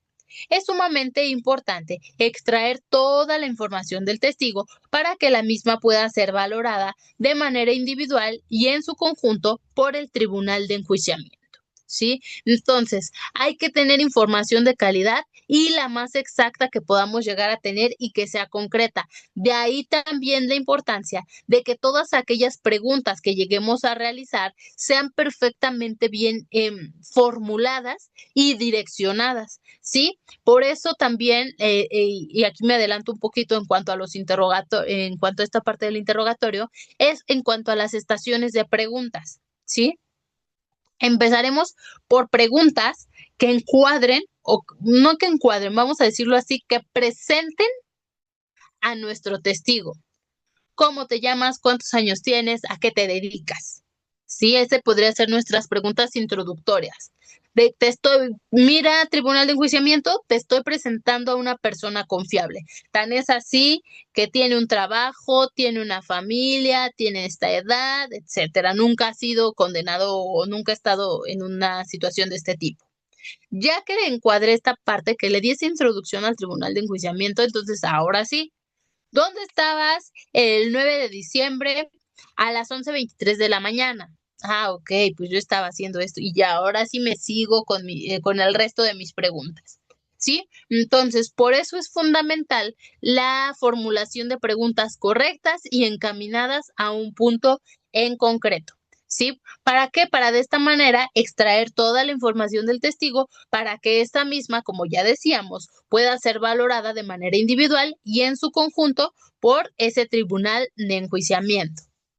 Mediante este interrogatorio se obtiene información que va a apoyar nuestra teoría del caso, así como también servir a través de él para introducir algún objeto o para introducir algún documento. Recordemos que también podemos jugar con esta parte de la exposición de nuestros medios de prueba. Teniendo un testigo, podemos ir exponiendo también ya un medio de prueba documental, un medio de prueba material, etcétera. A través de lo relatado durante el interrogatorio, se busca reforzar, como ya decíamos, nuestra teoría del caso mediante una pieza del rompecabezas que va a ir sumándose a las demás. ¿Por qué? Porque ya aquí vamos armando el dicho de mi testigo con lo que vimos y estaba plasmado dentro de la documental 2, con lo que fue mi prueba material número 3, que ya en conjunto va armando todo este rompecabezas de cómo es que ocurrieron los hechos, mismo que le estoy presentando a mi tribunal de enjuiciamiento.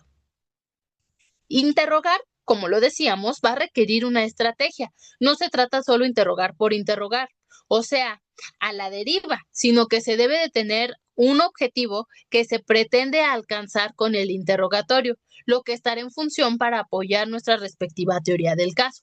Por lo tanto, cada pregunta que se realice debe de ser producto de una cuidadosa planificación y reflexión, que era lo que ya hablábamos. No vamos a hacer preguntas, que no tengan que ver con el caso o que no nos lleven al punto central. Si estoy presentando a un testigo es porque ese testigo es vital para corroborar una situación en específico. Entonces, las preguntas que yo realice van a ir enfocadas hacia ese camino, exponer frente a toda la audiencia, es decir, todos los sujetos procesales que están presentes dentro de la sala de juicio oral, ese punto central que tú sabes y por el cual yo te traje aquí testigo. Entonces, a eso va enfocado nuestro interrogatorio. ¿Sí? Y es de aquí, ya entendido lo que es como tal este interrogatorio, cuáles son las preguntas que sí tenemos permitidas en el interrogatorio, porque luego se llegan ahí a ver ciertas confusiones referente a lo que son las preguntas objetables. Entonces, empezamos con preguntas permitidas en el interrogatorio. Las primeras de ellas, pues, serán nuestras preguntas abiertas. Son aquellas preguntas que permiten que el testigo hable libremente. Sin embargo, se corre el riesgo de que el testigo se vaya por otra parte y no se centre en lo que queremos extraer de él. Esto es que empiece a divagar. Por lo tanto, se recomienda irlo guiando y realizarle preguntas que lo enfoquen en esos puntos.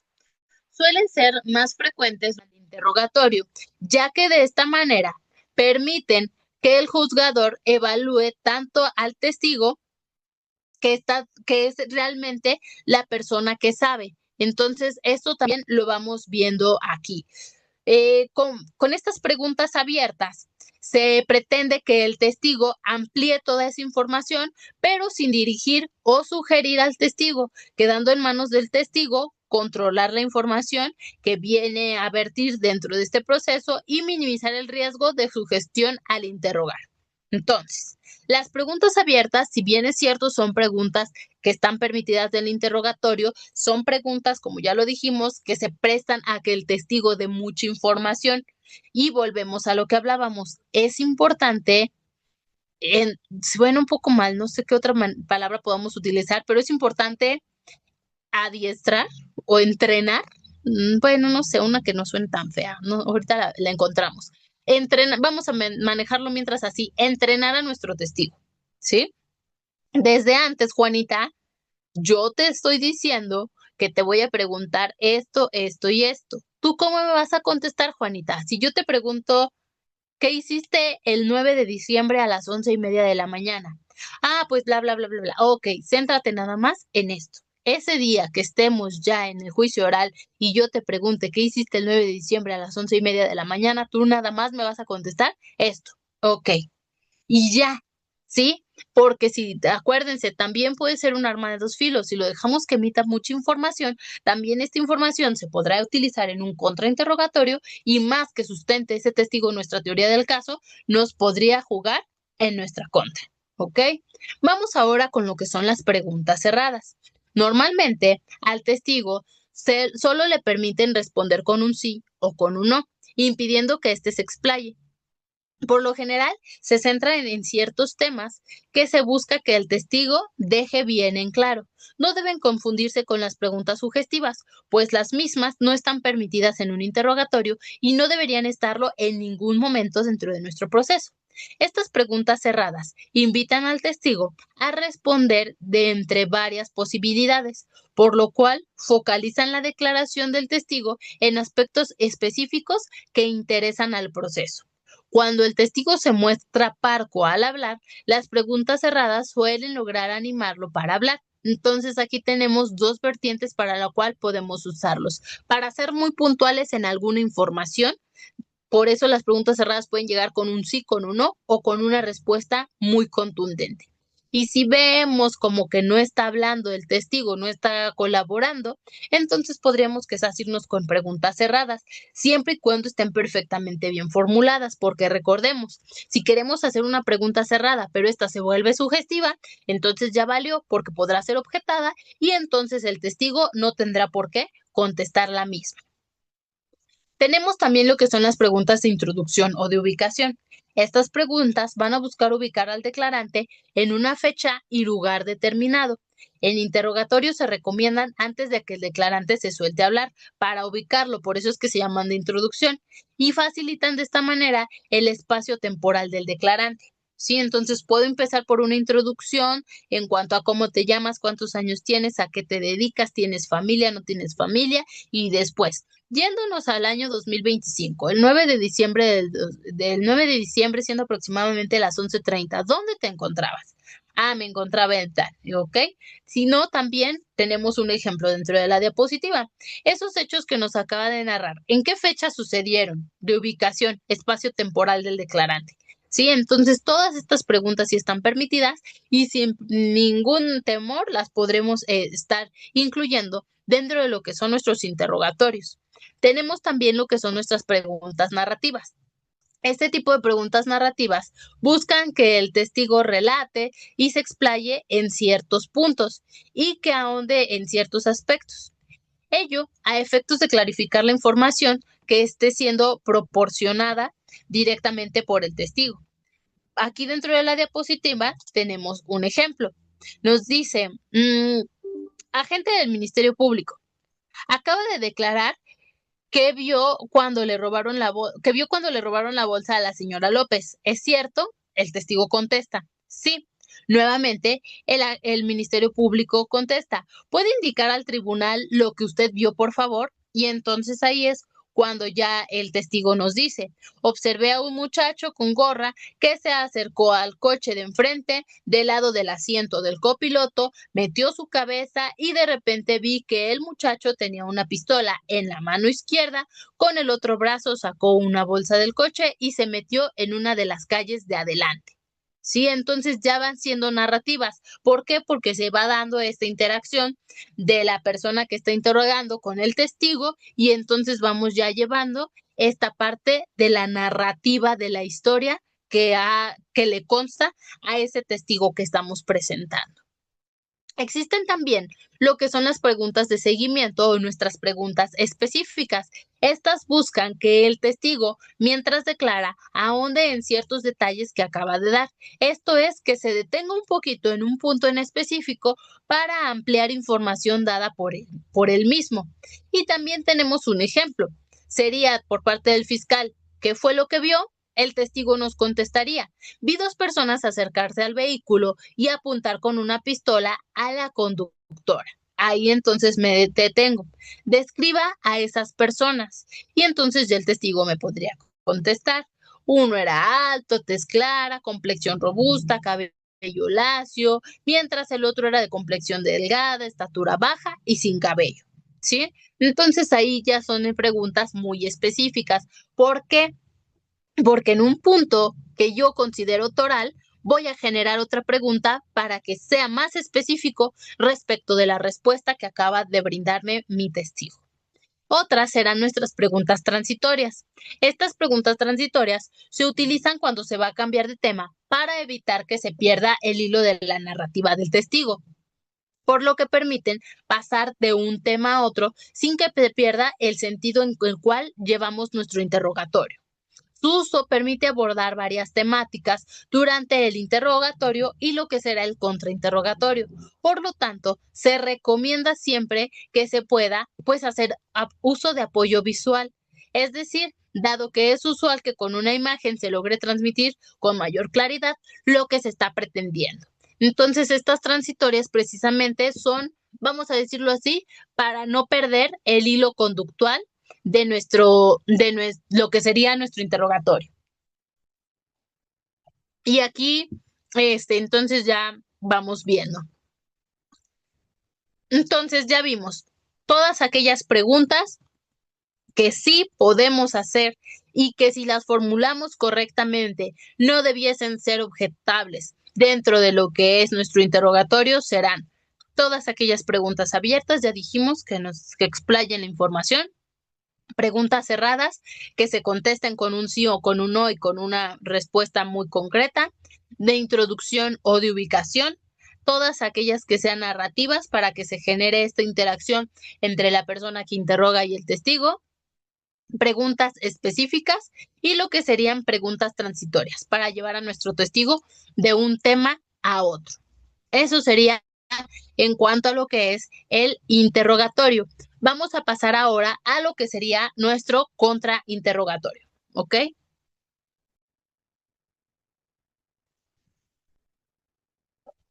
Entonces, por lo que hace el contrainterrogatorio, se dice que el contrainterrogatorio es aquel conjunto o sesión de preguntas que es realizada por la parte contraria.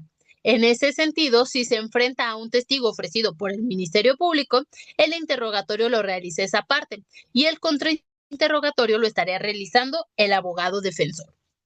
A través de este contrainterrogatorio se busca cuestionar la credibilidad del testigo que fue examinado anteriormente y, por otro, procurar que el testigo reconozca aspectos positivos para su caso y negativos para el contrario. Es decir, vamos a buscar evidenciar contradicción. Este contrainterrogatorio tiene como objetivo establecer contradicciones o imprecisiones en las declaraciones de los testigos o de los peritos presentados por nuestra contraparte. Debe centrarse en las preguntas relacionadas con el interrogatorio y aquellas dirigidas a cuestionar la credibilidad del declarante. Sin embargo, el contrainterrogatorio también puede tener como fin que el dicho de testigo de la contraria pueda llegar a reforzar nuestra teoría del caso. En el contrainterrogatorio se pone en duda la idoneidad, la credibilidad, la imparcialidad de la versión de los hechos del testigo, por lo que se deberá de conocer las debilidades del testigo y todos aquellos testimonios que puedan llegarse a contraponer. ¿Sí? Entonces era lo que hablábamos. ¿Qué voy a buscar? A través de un contrainterrogatorio voy a buscar si identifiqué alguna imprecisión o alguna contradicción dentro del interrogatorio de mi contraparte, voy a irme a un contrainterrogatorio para centrarlo ahí, para evidenciar frente a este tribunal de enjuiciamiento que este testigo se equivocó, y eso servirá para sustentar mi teoría del caso, porque a través de esa contradicción podré decir que este testigo pues no sabe, no tiene el conocimiento suficiente del hecho, no lo debemos de tomar en cuenta porque desconoce a ciencia cierta qué fue lo que ocurrió. O también, si ese error me beneficia en mi teoría del caso, pues lo voy a exponer. Y punto importante, el contrainterrogatorio únicamente va a versar sobre lo que trató el interrogatorio de mi contraparte. No puedo meter preguntas nuevas, información nueva, tratar de agarrar nueva información o sacarle nueva información. Única y exclusivamente, las preguntas de mi contrainterrogatorio versarán sobre lo que trató el interrogatorio de mi contraparte. ¿Ok? Entonces, se contrainterroga al testigo para contradecir, refutar o desmentir su testimonio, porque el dicho del testigo es parcial, es subjetivo, es propio o no corresponde con la realidad, por lo que se dice que el testigo no está diciendo la verdad, porque está mintiendo en cuanto a su narrativa. A través de este contraexamen se busca también demostrar que el testigo no es creíble o que es una persona que está teniendo un testimonio rendido que pues realmente no tiene cierta congruencia. Por lo tanto, el contraexamen no se centra tal cual en destruir a la persona, sino que la verdad vea la luz a través de él. Sí, te estoy evidenciando no para hundirte como persona, sino que te estoy evidenciando para que esta verdad salga a la luz. El hecho de que tú no sabes o no tienes el conocimiento suficiente del hecho que se está persiguiendo dentro de este juicio oral, entonces no estás trayendo información valiosa y por tanto te tendremos de alguna manera que desestimar en el mismo. De esta manera entraríamos a nuestra tercera estación de preguntas para lo que son la prueba testimonial. Esta sería el reinterrogatorio. Este reinterrogatorio se da luego del contrainterrogatorio y busca rehabilitar al testigo, es decir, rescatar su credibilidad.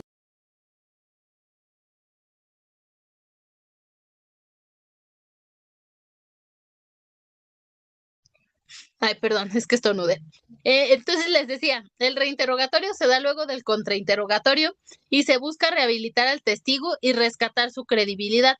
También se va a utilizar para aclarar dudas que pudiesen haber dejado el contrainterrogatorio, esclarecer áreas que pudieron haber quedado confusas luego de que ya se hizo el contrainterrogatorio. Es decir, yo hice el interrogatorio de mi testigo. La contraparte hizo el contrainterrogatorio de mi testigo. Ahora, nuevamente a mí me va a tocar el reinterrogatorio y muchas veces se usa para volver a sacar a flote a mi testigo porque a veces me lo hunden ahí un poquillo en el contrainterrogatorio, entonces yo vuelvo a preguntar para volverlo a sacar a flote. ¿Sí? Este reinterrogatorio deberá de versar con exclusividad respecto de lo abordado previamente en el contrainterrogatorio, ya que no es una oportunidad para volver a interrogar, porque esa oportunidad ya existió. Por lo tanto, el redirecto está limitado solo a temas que se abordaron en el contrainterrogatorio, con el propósito de aclararlos o bien contradecir algo que se haya evidenciado. En el redirecto no se pretende completar o abordar temas que se omitieron en el interrogatorio, sino que únicamente es volver a sacar a flote a mi testigo, ¿sí? Ya le había yo hecho las preguntas, había salido todo bien, pero cuando vino mi contraparte y lo interrogó, chin, se perdió ahí en algunas cosas. Entonces sí tendré que hacer nuevamente este reinterrogatorio para volverlo a sacar a flote. ¿Sí? Y de esta manera pasaríamos a la cuarta y última sesión respecto de lo que sería las estaciones de preguntas, que sería el recontrainterrogatorio. Este recontrainterrogatorio se da luego del reinterrogatorio y se enfoca en la información rendida en este, ya que busca terminar de destruir al testigo, dar la estocada final si esto llega a proceder y es el momento para cerrar con broche de oro. Se limita exclusivamente respecto a los temas que se tocaron en el redirecto, pues de lo contrario, las preguntas serán objetadas por estar enfocadas en temas en que no se abordaron o no se rindieron, ¿sí? Mientras el redirecto busca rescatar al testigo, el recontrainterrogatorio es el momento para terminar de golpear ya de directo a este testigo o perito y se enfoca en cuestionar la explicación dada por el testigo o por el perito o volver a resaltar lo que se destacó mediante el contrainterrogatorio momentos antes. Mediante él se da por eso la estocada final. ¿Por qué? Porque es la última estación de preguntas en la cual mi contraparte va a tener acceso a mi testigo. Entonces aquí lo que se busca es como terminar de hundirlo para que no cuente o para evidenciar algún error frente al tribunal de enjuiciamiento. Y de esta manera es como tendríamos esas 4 estaciones de preguntas: interrogatorio, reinterrogatorio, recontrainterrogatorio y contrainterrogatorio. ¿Ok? Entonces, hablando y siguiendo con los testigos, pues tenemos lo que son las objeciones. En todo este periodo de preguntas y respuestas son de vital importancia las objeciones, dado que son un medio para ejercer el derecho de contradicción. En términos generales, tienen por finalidad permitir que el juicio se adecúe a los principios de buena fe, lealtad y la presunción de inocencia. De acuerdo a nuestro artículo 374 del Código Nacional de Procedimientos Penales, se nos da un parámetro de ello. Sin embargo, trátese solo de un parámetro, porque el tipo de preguntas prohibidas que se enuncian en este numeral se señalan en forma enunciativa, mas no de manera limitativa, y son preguntas objetables las siguientes. Primeramente, como preguntas objetables tenemos las preguntas impertinentes. ¿Cuáles son las preguntas impertinentes? Son todas aquellas preguntas que no tienen relación con los hechos. Si usted ve que se está realizando una pregunta que no tiene relación con los hechos, inmediatamente la podrá objetar y será válida esa objeción. Existen también lo que son las preguntas irrelevantes o las preguntas inconducentes. Son aquellas que no aportan nada al esclarecimiento de los hechos, al no tener ningún tipo de relación con ellos. Sin embargo, deberás de estar muy atento y escuchar la finalidad de la pregunta, dado que pueden existir preguntas que en un inicio parecen impertinentes, irrelevantes o inconducentes y que al final terminan siendo preguntas que marcan la diferencia para ganar el caso. ¿Por qué? Porque quizás se está dando una introducción y después ya se puede llegar a hacer la pregunta. Pero aún así hay que tener mucho cuidado de que no caigan en preguntas sugestivas. Otro tipo de preguntas que son objetables dentro del juicio oral son las preguntas capciosas. Estas preguntas al final del día lo único que hacen es que buscan engañar y confundir al testigo. Se sustentan en el artificio o el engaño para sacar ventaja indebida de nuestro testigo. Por ejemplo, cuando el acusado robaba el banco, ¿en qué parte se encontraba usted? Lo anterior sirve como ejemplo porque el testigo no ha referido quién robaba el banco sin que lo haya percibido. Entonces, ahí estaríamos cayendo en una pregunta capciosa misma que será objetable. Las preguntas de opinión también serán preguntas objetables.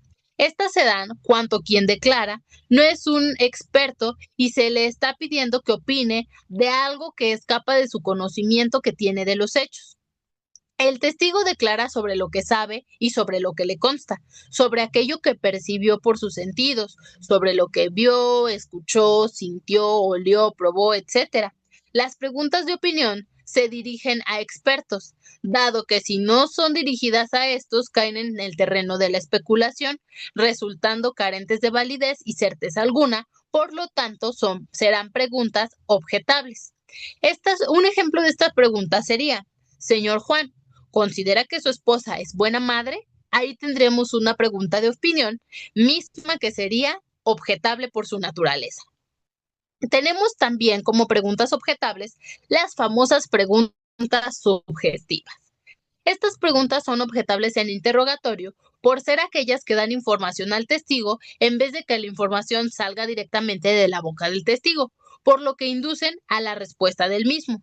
Trátese de preguntas que llevan contenida la respuesta en la pregunta, por lo que no permiten dilucidar que del todo que lo que se refiere al testigo le consta o de que son palabras que se han puesto en su boca.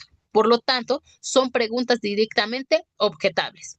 Solo se permiten estas preguntas durante el contrainterrogatorio y tratándose de casos en los cuales el testigo haya sido declarado hostil.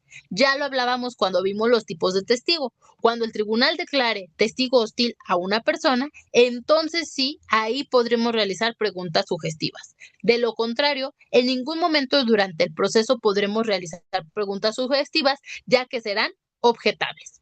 Otro tipo de preguntas que también son objetables son las preguntas conclusivas. Estas van más allá del conocimiento de los hechos. Es decir, las conclusiones son propias de los alegatos de clausura. Aquí, en lugar de permitir que el testigo declare, se busca que acepte una conclusión que se le está presentando y eso nunca va a proceder. Por lo tanto, las preguntas conclusivas serán preguntas objetables. Aquí un ejemplo de ella. Señor Juan, su esposa no quería que Pedro condujera el vehículo porque se encontraba ebrio. Entonces ahí ya estaríamos hablando, le estaríamos dando una conclusión a Juan y por lo tanto sería una pregunta objetable. Las preguntas especulativas también son preguntas objetables, dado que buscan que el testigo adivine, pues el testigo no puede saber el resultado de lo que se le cuestiona.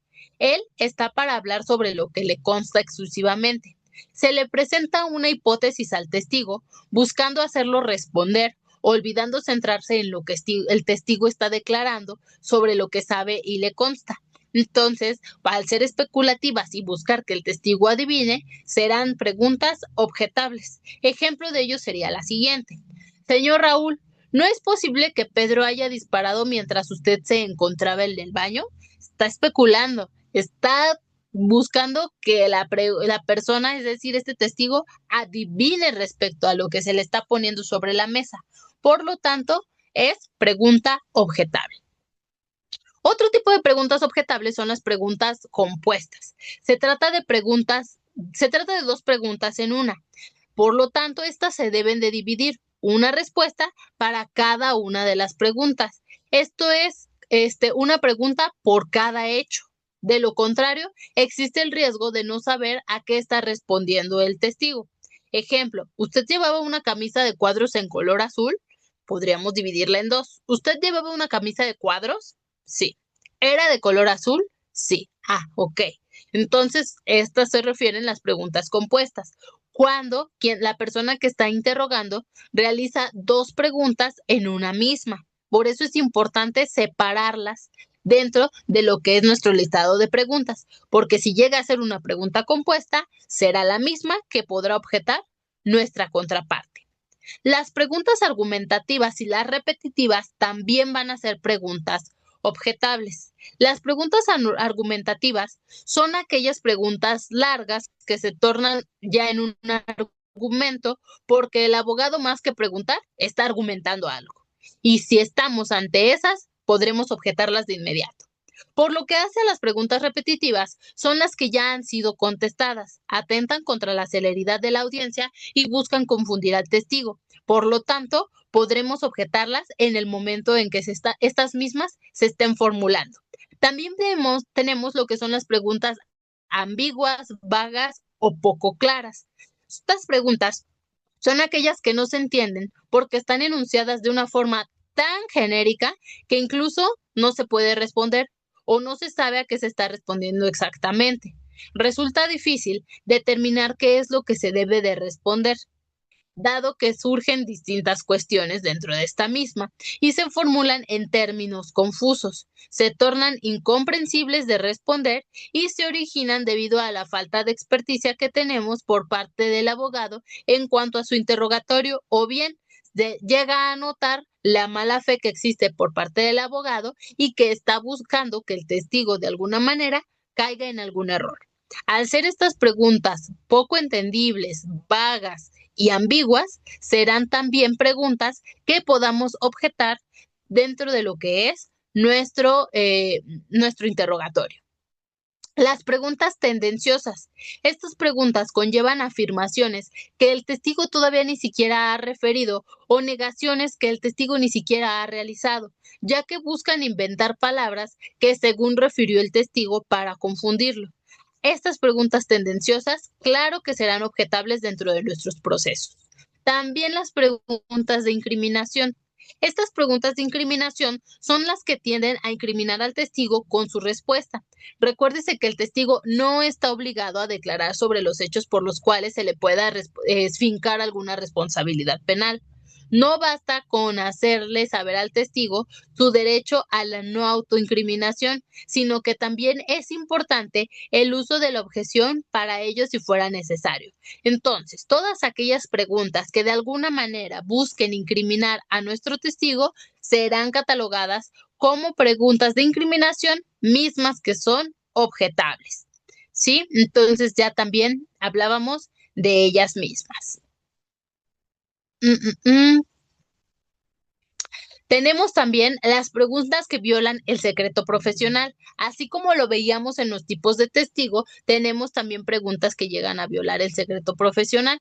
Estas preguntas que violan el secreto profesional son las que, de igual manera, aquí no se informa al testigo el deber de guardar el secreto profesional, derivado de que tiene conocimiento del mismo, de esta información, de acuerdo con una relación profesional con el acusado, por lo que éste tendría que relevarlo del cargo tal cual y expresamente.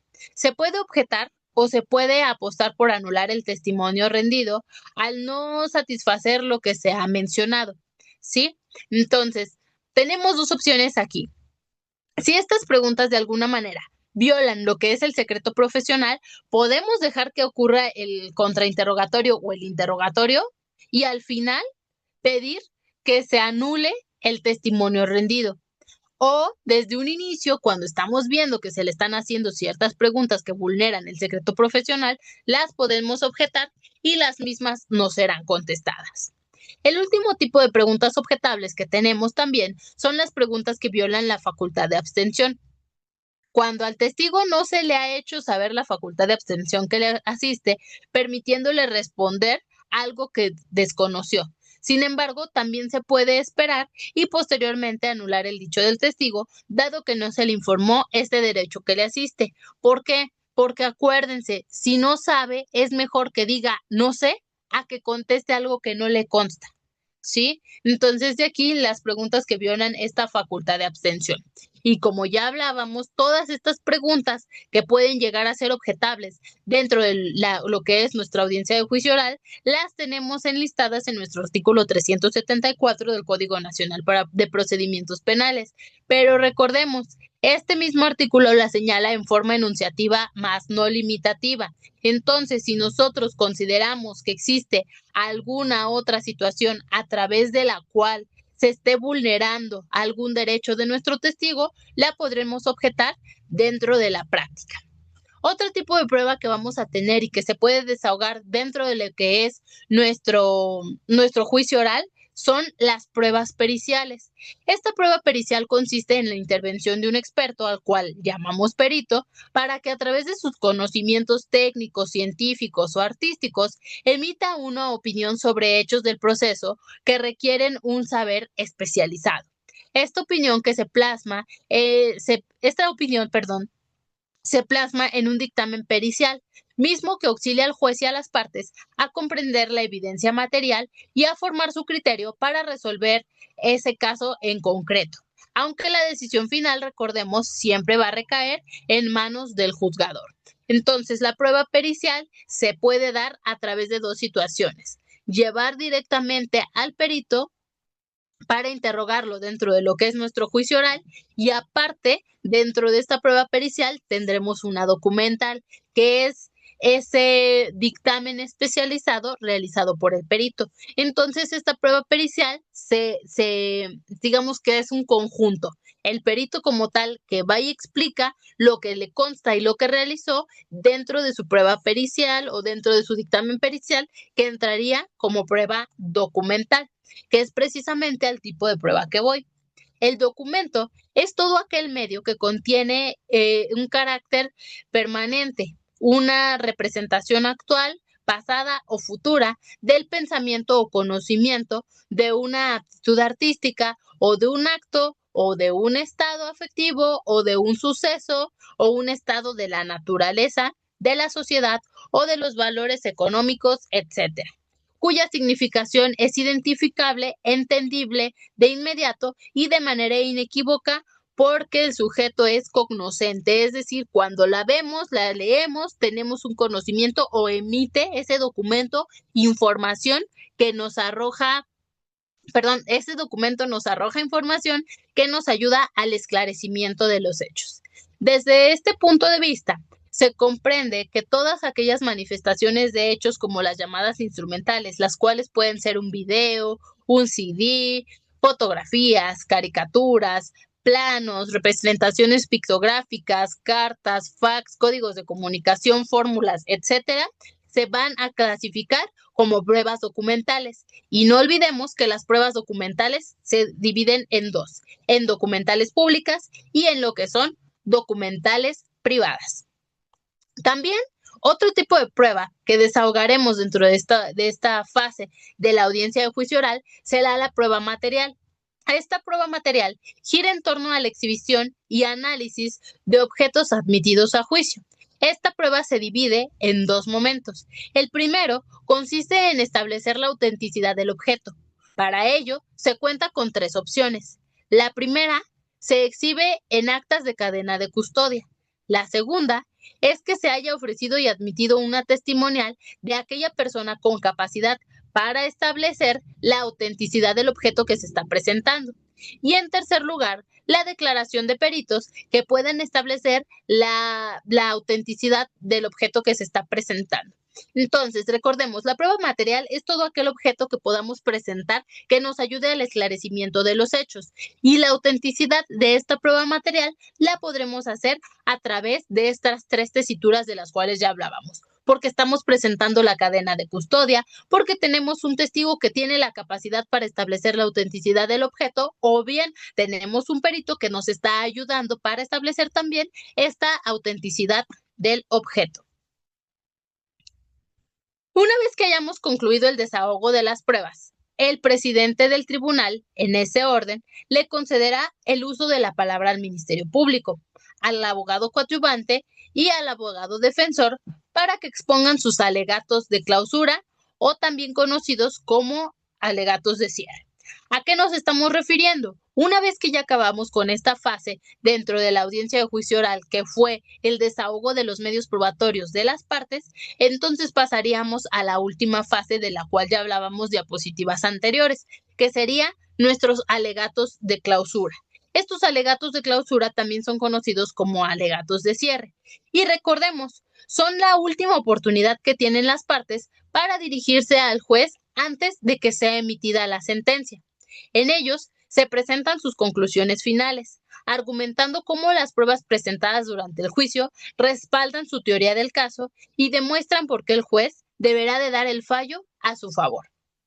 En él se vierten las conclusiones sobre lo desarrollado a lo largo del juicio y suele representar la última oportunidad de las partes para convencer a ese tribunal de que efectivamente su teoría del caso es la más adecuada. Se da inmediatamente concluido el desahogo probatorio y en él se expresa, y dentro de este alegato de clausura, se expresará el por qué debe de decidirse a nuestro favor y con qué encuentra apoyo a lo peticionado. ¿Se acuerdan de todas esas conclusiones de las cuales hablábamos? Pues aquí ya es el momento procesal oportuno para presentar todas las conclusiones que hayamos visto dentro de lo que fue nuestro juicio oral y sobre todo que se dan más tangiblemente dentro de lo que es el desahogo de los medios probatorios. Este alegato de clausura resulta ser un ejercicio sistemático y debidamente estructurado, donde se ensamblan todas las piezas del rompecabezas que se han venido armando a través de la presentación de la prueba. En la práctica, concluido el desahogo de estos medios probatorios, se suele dar oportunidad a las partes para que preparen sus alegatos de apertura, tiempo para prepararse que se concederá atendiendo a la complejidad del asunto y a la cantidad de las pruebas desahogadas. Sí, es importante también que conforme vaya ocurriendo, conforme vaya pasando el desahogo de los medios probatorios, vayamos haciendo nuestras anotaciones para cuando el tribunal de enjuiciamiento nos dé esos minutos de preparación para el juicio, pero para el alegato de clausura, ya tengamos ahí, digamos, nuestra lluvia de ideas y ya nada más la compilemos para al final dar nuestro speech, que sería directamente este alegato de clausura. Y dentro de este alegato de clausura, ahora sí, como decíamos, ya estarán todas nuestras conclusiones. A su señoría o tribunal de enjuiciamiento, a lo largo de este juicio oral pudimos ver que hubo contradicciones por parte de los testigos de la fiscalía, tan es así que por la testimonial 3 que recae en el señor Juanito, en la parte donde dijo tal, pudimos ver tal y tal, y ahí ahora sí ya vamos viendo todas estas conclusiones. Aquí ya podemos meter situaciones respecto con la pena, podemos meter situaciones con respecto a la reparación del daño, etcétera, ¿sí?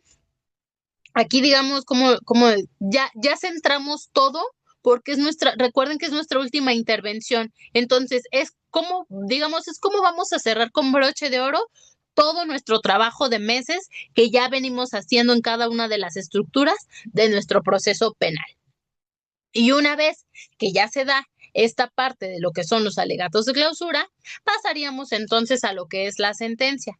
Recordemos, la sentencia es la resolución judicial que pone fin a un proceso determinando si el acusado es culpable o inocente y en caso de culpabilidad, imponiéndole la pena correspondiente. En esta decisión, el juez o el tribunal analizan todas las pruebas y argumentan su fallo, el cual puede ser condenatorio o absolutorio. Concluidas las exposiciones orales, el presidente dará por cerrado el debate y se procederá a la deliberación directamente de la sentencia. La deliberación de la sentencia es precisamente esa valoración que él o los juzgadores realizan sobre la prueba actuada, ya sea en forma individual o bien en su conjunto, a través del empleo de ese criterio de conciencia razonable. En ese sentido, pues van a buscar establecer la delictuosidad del hecho en materia del proceso, si existió efectivamente una responsabilidad por parte del acusado, la individualización de la pena aplicable y el monto de la reparación del daño. Por eso recordemos que todo eso estará perfectamente establecido dentro de lo que es esa parte del escrito de sentencia. Sí, entonces ahí ya estará reflexionado cada uno de estos puntos, en qué se están centrando y por qué están dando ese fallo, ya sea a favor o en contra de esta teoría del caso que venimos explicando nosotros durante todo el proceso penal.